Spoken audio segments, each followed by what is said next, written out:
ensuite mettre de côté les pièces en argent, puisque c'est sympathique, mais c'est quand même toujours plus intéressant des pièces en or. Ensuite, on a déjà une première pièce ici. Trop belle. Elle est belle.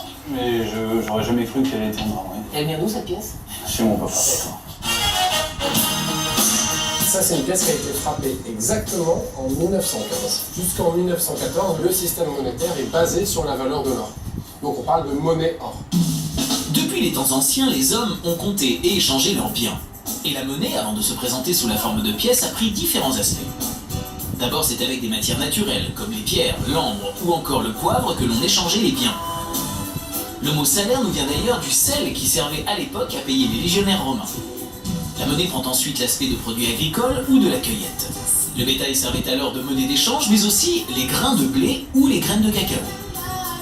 Certaines de ces formes primitives de monnaie perdureront jusqu'au XXe siècle, comme les coquillages dans certaines régions d'Afrique. C'est aux Lydiens que l'on attribue l'invention de la monnaie, d'abord faite d'électrum, un alliage naturel d'or et d'argent qu'ils trouvaient dans le fleuve Pactole, d'où l'expression « gagner le pactole ». Celle-ci sort vraiment du lot, parce que c'est une pièce qui est assez rare, qui est assez recherchée, qui est intéressante.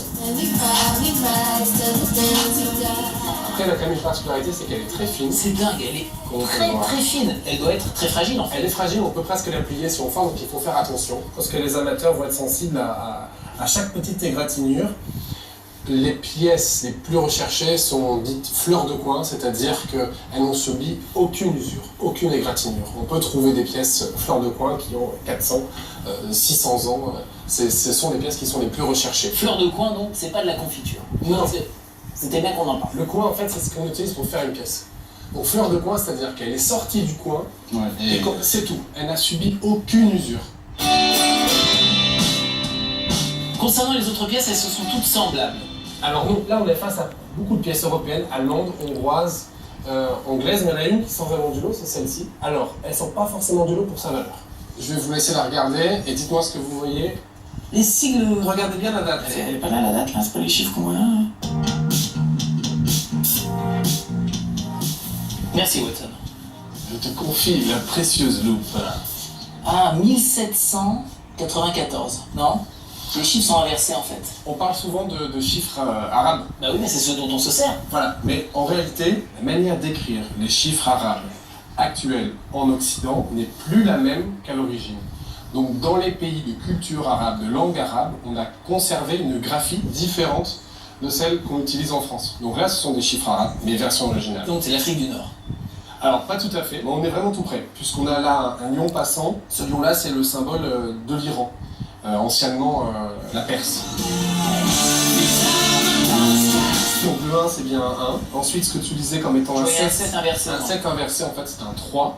Ensuite, il y a un chiffre un peu étrange, ce serait plutôt un 4. Et pour finir, si je ne me trompe pas, c'est un 6. 1346. Dingue. Elle serait si vieille. Là, il y a une deuxième astuce. On utilise un calendrier grégorien. Le calendrier ici qui est utilisé est un calendrier lunaire qui prend pour départ, non pas la naissance du Christ, mais l'hégire qui est un des premiers événements de l'histoire de Mahomet. Donc il y a un décalage de plus de 600 ans, de 622 ans. Alors, 1968. Oui, oui, c'est ça. Toutes ces pièces-là sont en or, tu me le confirmes? Oui, oui. D'accord. En fait, ça va intéresser les collectionneurs. Et les investisseurs. Oui, mais après, les gens qui achètent ça, c'est par rapport peut-être voilà, à l'origine. Il faut attirer le maximum de personnes. Donc on va donner le maximum d'informations. Il faut classer les pièces par catégorie, par pays. On peut partir sur une même base d'estimation pour une catégorie de pièces. D'accord. Là on va faire des lots, on va diviser le plus possible, on reprend les pièces qui sont similaires ensemble. Tu vas nous faire une estimation globale quand même. Oui, D'accord. alors là on a en tout 40 pièces en or, plus Des pièces en argent. une quinzaine de pièces en argent. T'estimes le tout à combien, Annie? J'estime l'ensemble à 7500 euros. Ça Ah, là, la piscine.